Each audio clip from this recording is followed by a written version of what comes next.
네, 오늘의 말씀은 새로운 축복의 시작이라는 제목으로 함께 말씀을 나누고자 합니다.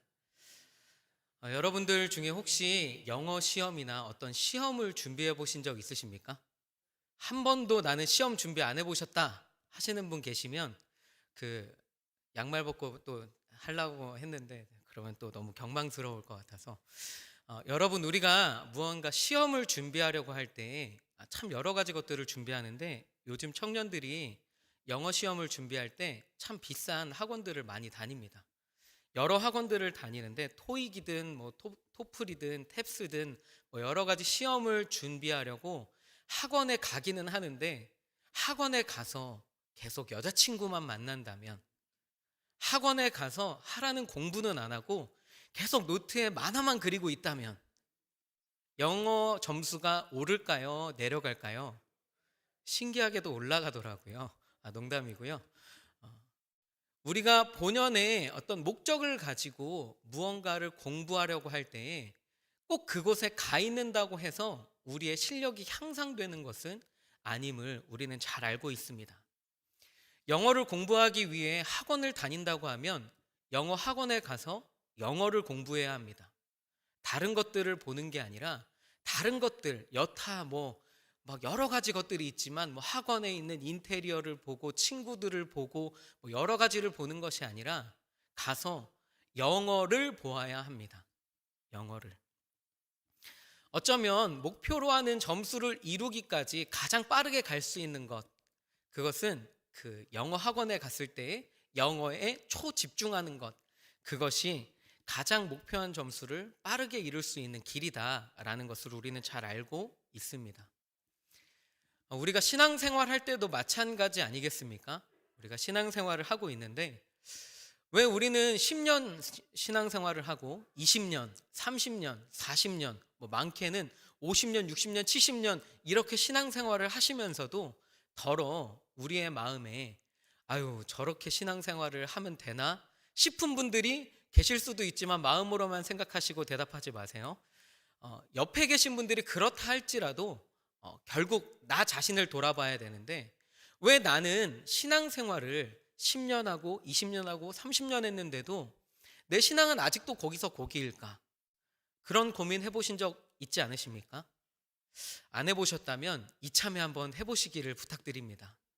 왜 내 신앙은 아직 요 모양 요 꼴일까? 참 자신의 모습을 구체적으로 면밀히 들여다보면 이렇게 비하하는 것이 과연 그렇게 과장된 것은 아니다라는 것들을 우리는 깨닫게 될지도 모릅니다. 가장 분명한 것은, 그렇게 우리가 신앙생활을 오래 했다 할지라도 신앙의 어떤 깊이가, 어떤 믿음의 굳건함이 흔들리고 얕은 믿음에 머물러 있다면 무엇이 문제겠습니까? 방금 전 말씀드렸던 것처럼 학원에 갔지만, 영어 학원을 갔으나 영어를 공부하지 않는 그런 모습이 우리에게도 있지 않은지 돌이켜 보아야 할 줄 믿습니다. 우리가 교회에 왔다면 무엇에 집중해야 하겠습니까? 여러분들은 무엇에 집중하고 있습니까?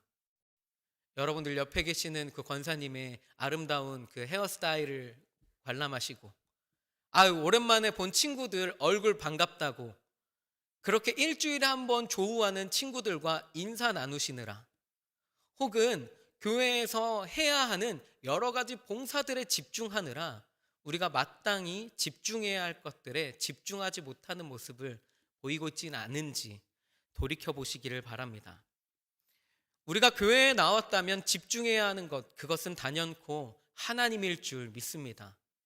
이 시간 예배를 드릴 때에도 다른 그 무엇보다 하나님께 내 시선을 올려드리고 하나님의 말씀을 깨닫기를 소망하는 마음, 하나님의 마음을 깨닫기를 바라는 마음, 하나님의 계획에 집중하고 하나님의 생각에 집중하는 것, 그러한 신앙의 모습들이 쌓이고 쌓여서 우리의 신앙을 더욱 굳건하게 하는 줄 믿습니다. 여러분, 하나님은 살아계십니다. 아멘이십니까? 여러분, 하나님은 살아계십니다.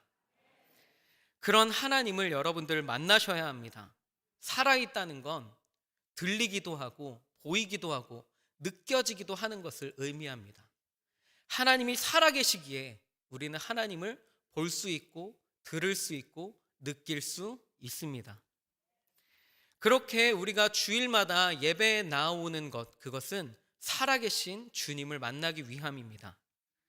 그렇게 주일 예배 가운데 나와서 수요 예배, 금요 예배, 새벽 예배에 나와서 우리가 하나님께 집중할 때에 그 예배가 의미 있어지고 감사와 감격이 넘치는 예배가 될 줄 믿습니다. 그냥 몸만 왔다가 몸만 가는, 그냥 자리에 앉았다가 내 몸이 떠나가는 그런 수준이 아니라 하나님을 깊이 만나야 할 것입니다. 오늘 말씀의 제목은 새로운 축복의 시작입니다. 아브라함도 언제 새로운 축복이 시작되었느냐면 하나님을 만나게 되었을 때에 새로운 축복이 시작되었습니다. 하나님을 만나고 난 후에 그의 삶이 완전히 바뀌게 되었습니다.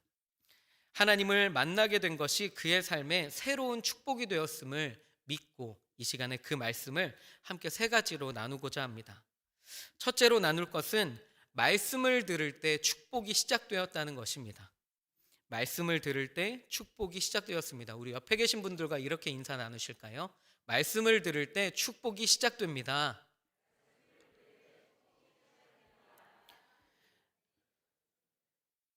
아멘. 자, 오늘 말씀 1절에서 3절까지 말씀 중에 1절만 같이 봉독하도록 하겠습니다. 1절 말씀입니다. 여호와께서 아브라함에게 이르시되 너는 너의 고향과 친척과 아버지의 집을 떠나 내가 내게 보여줄 땅으로 가라. 이렇게 말씀하셨습니다. 하나님께서 아브라함에게 이르시되라고 말씀이 시작되고 있습니다. 이르시되, 이것이 굉장히 중요한 단어입니다. 이르시되. 아브라함이 먼저 하나님을 찾아서 어떻게 할까요? 묻지 않았지만 하나님이 짠 하고 나타나셔서 이렇게 말씀하셨습니다.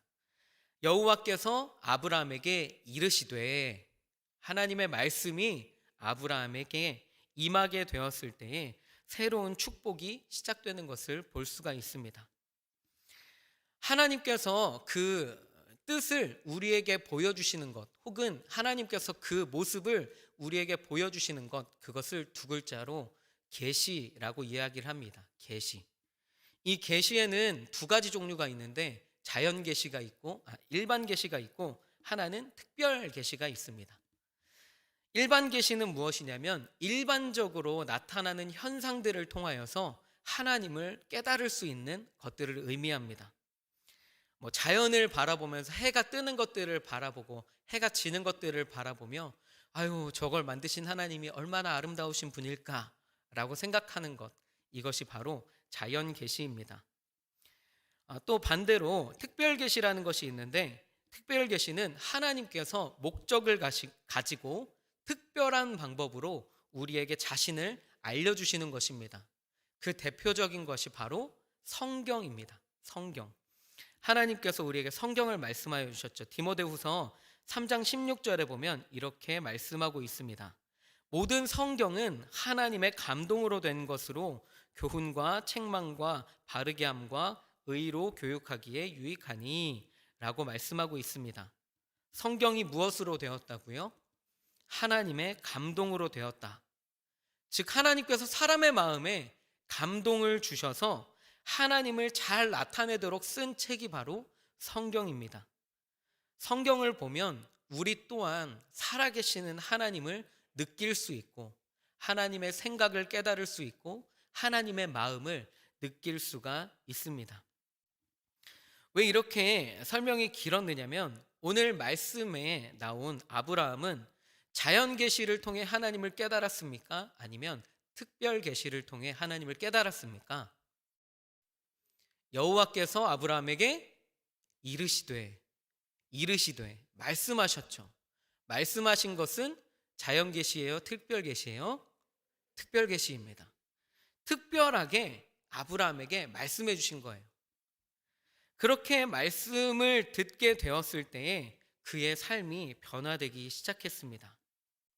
하나님의 말씀을 듣는 것이 이래서 중요한 것입니다. 단순히 예배 시간에 그저 진지한 시간을 갖고자 말씀을 듣고 전하는 것이 아니라 이 말씀을 통하여서 하나님의 뜻과 계획을 깨닫고 하나님이 우리에게 보여주시는 하나님의 음성과 하나님의 마음과 하나님의 모든 것들을 깨달을 수 있는 시간인 것입니다. 왜 여러분들이 말씀을 들으면서 아멘 아멘 하십니까? 그저 설교자 힘내라고 아유 그래 힘내 아멘 이렇게 말씀해 주시는 건가요? 그렇지 않죠. 하나님께서 이 시간 나에게 말씀하여 주시는구나. 아, 나도 그 말씀에 동의합니다. 나도 그 말씀 따라 살겠습니다. 살아 역사하시는 하나님께서 나에게 계시하여 주시니 나는 아멘으로 받겠습니다. 라고 고백하는 것 아니겠습니까? 그래서 시편 기자는 이렇게 고백했습니다. 시편 119편 105절에 보면 이렇게 말씀하고 있는데 함께 읽겠습니다. 주의 말씀은 내 발의 등이요 내 길의 빛이니이다. 아멘. 정말 아멘이십니까? 여러분, 정말 하나님을 믿는다, 하나님을 따르는 삶을 살고 싶다, 신앙생활을 제대로 하고 싶다, 하나님을 깊이 만나고 싶다, 그러면 무엇에 집중해야 하겠습니까? 하나님의 말씀에 집중해야 합니다. 여러분들은 어떻게 하나님의 말씀을 접하고 계십니까? 매일 새벽을 깨우며 새벽 예배에 나오셔서 그 목사님의 말씀을 들으며 그렇게 하나님의 말씀을 깨닫고 계십니까? 참 잘하고 계시는 것입니다. 예배마다 나와서 하나님의 음성을 듣고 아멘으로 반응하고 계십니까? 참 잘하고 계시는 것입니다. 그런데 저는 여러분들께 조금 더 삶의 자리에서 하나님을 깊이 찾을 수 있는 시간을 갖기를 도전드리고 싶습니다. 단순히 교회에서 다른 사람이 이해한 하나님을 내가 깨닫는 것이 아니라 말씀을 통해 역사하시는 하나님을 직접 만나게 되었을 때에 내 삶에 또 다른 음성을 주시는 하나님을 만날 수 있지 않겠습니까? 여러분들의 삶의 자리 가운데 우리는 생명의 삶으로 매일 새벽마다 말씀이 전해지고 있는데 단순히 목사님께서 읽어주시는 것만 딱 듣고 아멘 이러지 마시고 다시 그 큐티책을 펴시고 쭉 읽어내려 가시면서 정말 이 말씀이 내 발의 등이고 내 길의 빛이다 라고 이렇게 고백하기 위해 어떤 말씀을 주셨을까? 더욱 깊이 묻고 또 물으며 묵상하고 또 묵상하며 또 묵상할 때에 하나님의 말씀이 더욱 깊이 다가올 줄 믿습니다. 그렇게 혼자 깨닫는 것도 중요하지만 또 다른 방법 중 하나는 양육받는 것이 있습니다. 양육. 우리는 지금 피택자 교육을 하고 있습니다. 피택자 교육 받으시는 분들도 지금 이 자리에 많이 참석하신 걸로 아는데 맞으시죠? 목소리가 작으신데요. 피택자 교육 받고 오셨죠? 네, 집으로 가지 마시고 이렇게 예배를 사모하여서 또한 하나님께 정말 우리의 마음을 드리고 하나님을 만나기 위해 오신 여러분들 환영합니다. 그런데 그렇게 피택자 교육 받는 것을 이렇게 너무 소홀히 여기시는 분들이 있을 수도 있습니다. 왜냐하면 피택자 교육을 받는다고 해서 내 삶이 갑자기 변화되는 것이 아니기 때문이죠. 뭔가 로또 맞은 것처럼 오늘 말씀처럼 아브라함이 하나님의 음성을 듣고 나서 뭔가 삶이 완전히 새롭게 변화되고 뭔가 아주 익사이팅한 아주 그냥 전폭적인 변화가 없으니까 그래 이런 교육 받는 게 그렇게 유명무실하구나 이렇게 생각하실 수도 있지만 이런 교육들이 하나하나 쌓이게 될 때에 하나님을 향한 우리의 마음 가운데 그 깊이가 더욱더 더해지는 것입니다. 우리가 그 피택자의 교육에 가서도 목사님이 이렇게 편하게 말씀해 주시지만 정말 정성껏 준비하셔가지고 여러분들 한 명 한 명이 정말 피택을 제대로 받으실 수 있도록 하나님의 부르심을 잘 감당할 수 있도록 그렇게 교육해 주실 때 아멘으로 그 가운데 역사하시는 하나님을 만날 수 있는 여러분들 되시기를 축복합니다.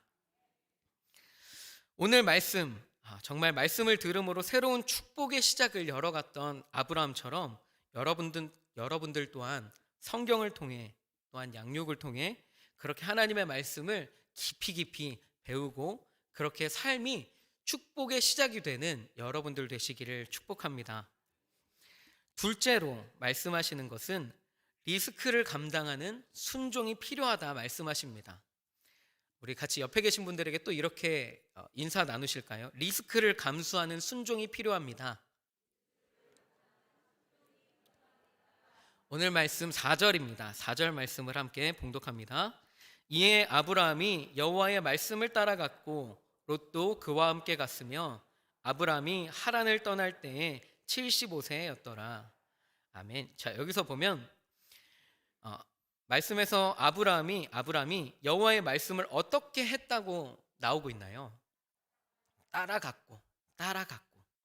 따라갔다고 말씀하고 있습니다. 말씀을 귀로 듣기만 하고 그 말씀을 따라가지 않는 것은 로또 번호를 다 맞추고서도 인쇄하지 않는, 그것들을 찾지 않는, 그 돈을 찾지 않아가는 것과 마찬가지입니다. 아무리 로또에 다 맞았다 할지라도 은행 가서 그걸 바꾸지 않으면 효과가 있어요, 없어요? 없죠. 여러분들이 하나님의 말씀을 듣고서도 그 말씀을 따라가지 않으면, 그 말씀에 순종하지 않으면 아무런 의미가 없습니다. 그렇기에 우리는 반드시 하나님의 말씀에 순종해야 합니다. 그런데 하나님의 말씀을 순종한다고 했을 때 우리가 반드시 넘어가야 할 산이 있습니다. 우리 오늘 주일 말씀을 통해 목사님께서도 말씀해 주셨지만 오늘 말씀의 제목이 무엇이었죠? 자, 여러분 하루가 지나지 않았는데 시작! 아니, 제가 전하는 말씀 말고요. 우리 목사님이 전하셨던 말씀이요. 시작! 네, 다들 잘 알고 계시지요? 그 헌신 없이 그 욕구를 채우라는 그 쉬운 예수는 없다 말씀해 주셨죠. 그렇게 말씀해 주셨는데 여기서 보면 우리가 생각해야 할 것이 있습니다. 리스크를 감당하지 않는 순종이 없다는 것을 기억하셔야 됩니다. 흔히 우리가 리스크라고 말할 때 어떤 분들은 그냥 위험이라고 생각하시기도 쉽습니다. 근데 실제로 위험이라는 단어는 dangerous, danger 뭐 이런 단어, 제가 영어에 좀 약해서 danger, 위험하다 이런 단어가 또 있는데 그것과 리스크의 차이는 무엇이냐라고 했을 때 리스크는 대단한 위험을 무릅쓰고 라는 단어입니다. 위험을 무릅쓰고, 쉽게 표현하자면 손해가 있다 하더라도 이런 느낌입니다. 이것은 무조건 손해를 본다, 무조건 위험하다라는 뜻이 아니라 이렇게 무언가를 따라가려고 할 때, 이 행동을 하려고 할 때 리스크가 있다는 것은 우리가 감수해야 하는 위험 부담이 있다는 것입니다. 위험 부담. 실제적으로 위험하지는 않아도 부담을 우리가 느낄 수 있다는 것이지요. 실제로도 손해를 볼 수 있습니다. 그러나 긍정적인 가능성을 내포하고 있는 단어 또한 리스크라는 사실을 우리는 기억해야 합니다. 이 말의 의미는 하나님의 말씀에 순종하는 것이 위험해 보이고 우리를 위협하는 것 같지만, 우리를 위험에 빠뜨리는 것 같지만, 그 위험에 빠뜨리는 그 하나님의 말씀에 순종했을 때에 우리의 삶이 축복의 시작이 됨을 우리는 잘 알 수 있습니다.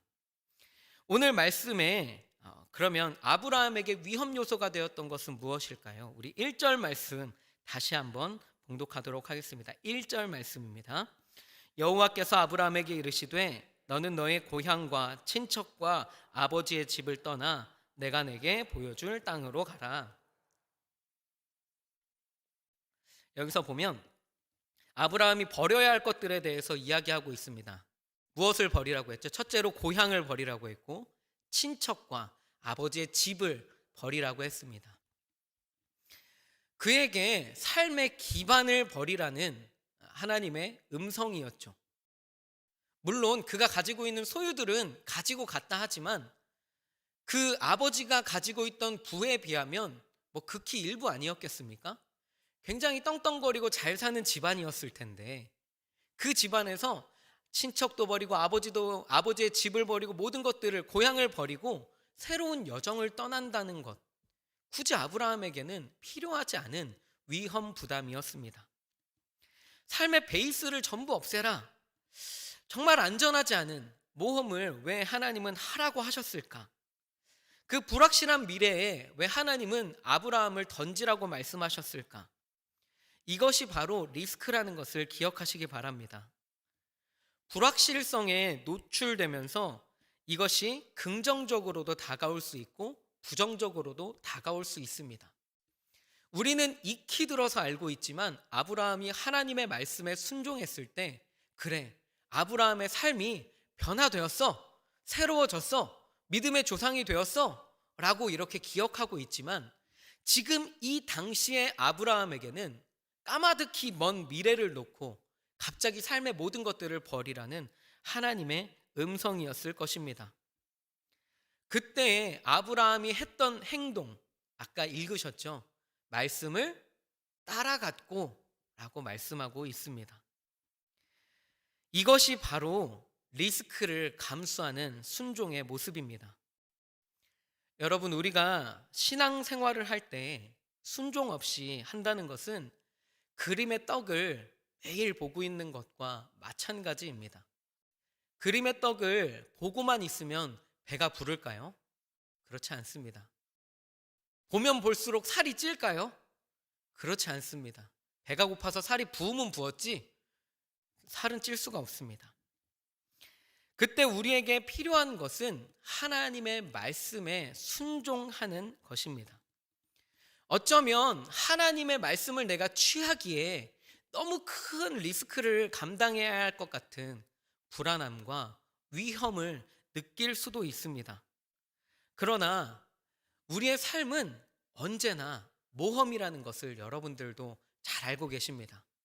내가 오른쪽을 택하면 왼쪽 것을 포기해야 되고, 왼쪽 것을 택하면 오른쪽 것을 택해야 하는데, 내 마음대로 지금껏 택했던 인생들을 돌이켜보니 그저 하나님이 아닌 것들을 선택하느라 내 삶이 너무 허비되고 너무 낭비되는 시간들이 많았더라 라는 것들을 깨달으면 깨달을수록, 아, 그래, 이제는 리스크를 감당하고 하나님의 음성을, 하나님의 말씀을 들어야 할 때구나 라고 아멘 하시겠지만, 아직 실수해보지 않고 아직 나의 어떤 지식에, 나의 지혜에, 어떤 나의 계획에 오류를 발견하지 못하신 분들은 그 말씀에 동의하지 못하실 수도 있습니다.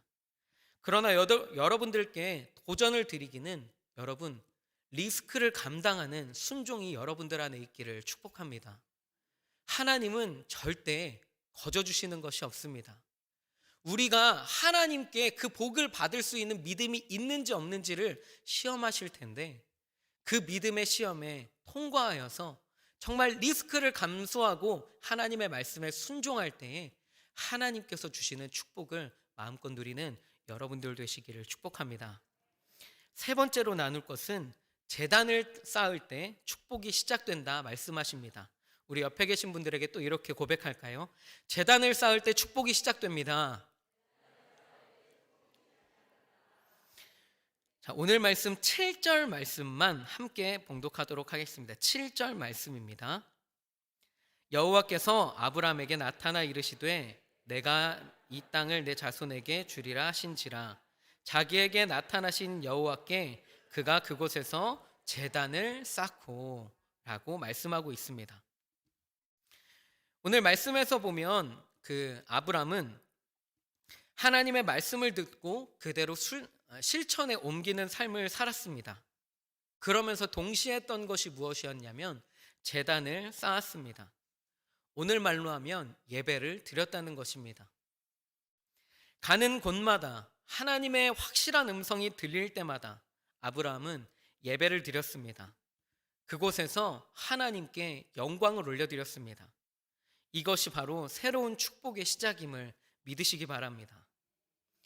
아까 로또 이야기를 했으니까 다시 로또 이야기를 한번 해볼까요? 여러분, 로또 맞고 싶으십니까? 안 맞고 싶으십니까? 맞고 싶으십니까?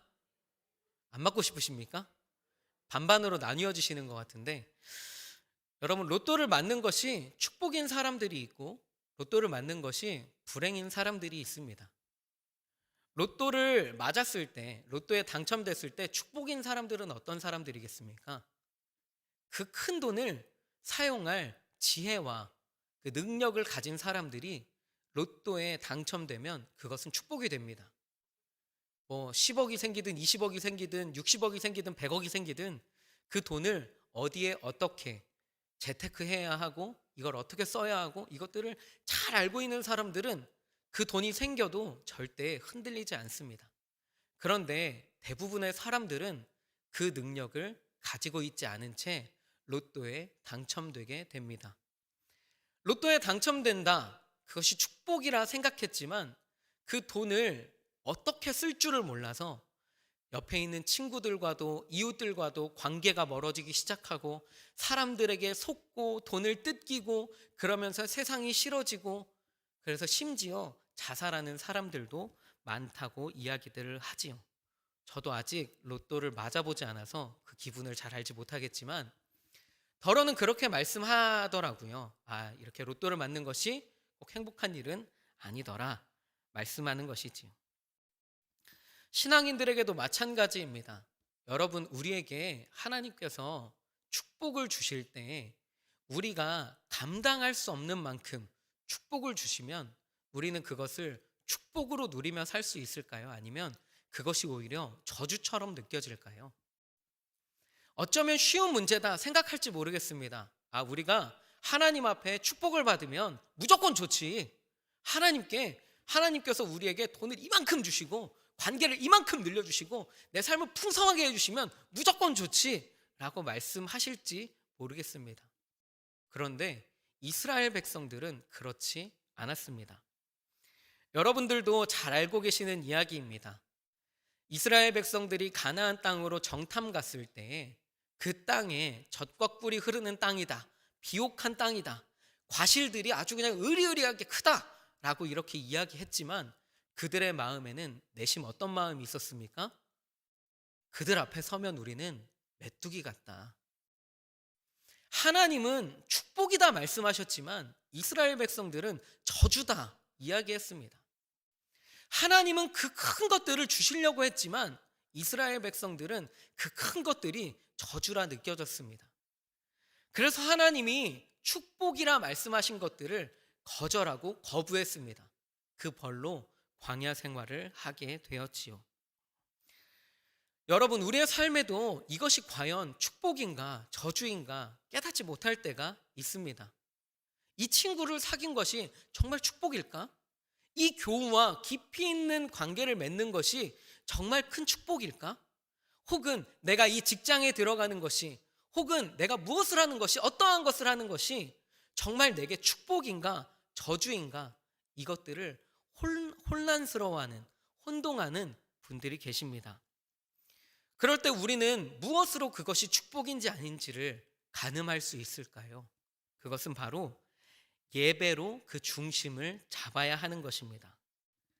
여러분, 우리가 하나님께 받은 것들이 정말 축복이 되려면 그 중심에 하나님을 예배하고자 하는 마음이 있어야 합니다. 예배의 성공자가 되어야 합니다. 좋은 일이 있을 때에 좋은 일을 허락하신 하나님을 신뢰하는 마음으로 예배를 드려야 하고 슬픔을 당하고 아픔이 있을 때에 슬픔에서 건져주실 주님을 소망하며 예배해야 합니다. 우리가 그 마음 가운데 어떠한 상황 가운데에서도 예배를 놓지 않겠다. 내가 하나님께 어떻게 해서든 나아가겠다 라고 하면 저주 같아 보이는 상황도 축복으로 변하며 축복 같아 보이는 그 상황들이 오히려 더욱 풍성한 축복이었음을 깨닫게 되는 줄 믿으시기 바랍니다. 여러분들 다니엘이란 인물도 잘 아실 것입니다. 다니엘은 이스라엘 사람인데 바벨론 포로로 잡혀갔습니다. 그 총명함을 보고 다리오 왕이 총리로 세웁니다. 옆에 있는 그 총리들이 아주 난리가 났습니다. 3명의 총리가 있었는데 그 한 명 포로를 못 잡아서 안달이었겠지요. 그때 다니엘은 무엇으로 그 중심을 지켰습니까?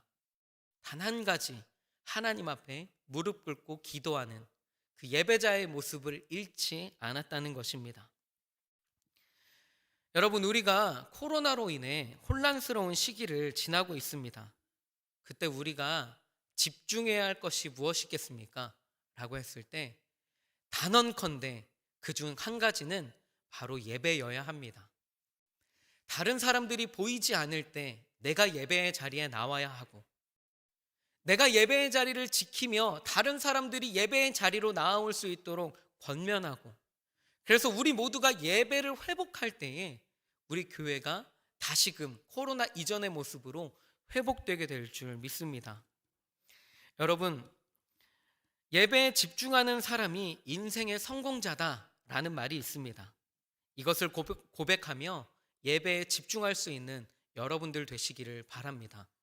예배의 자리에 나와서 다른 것에 집중하기보다 하나님께 집중하시고, 좋은 일이 있을 때도 슬픈 일이 있을 때에도 하나님께 집중하는 그 예배자의 모습을 항상 간직한 채로 하나님 앞에 나와 여러분께 주어진 상황들이 하나님께서 주신 축복임을 깨닫고 누리는 여러분들 되시기를 소망합니다. 말씀을 맺고자 합니다. 오늘 아브라함은 새로운 축복이 시작되는 순간을 맞이하고 있습니다. 첫째로 하나님의 말씀을 들었고, 둘째로 리스크를 감당하는 순종을 했고, 셋째로 제단을 쌓았습니다. 이 말씀을 기억하는 여러분들 되셔서 여러분들의 삶의 자리도 이제 또 다른 축복이 시작되는 하나님의 역사하심을 경험하는 여러분들 되시기를 축복합니다.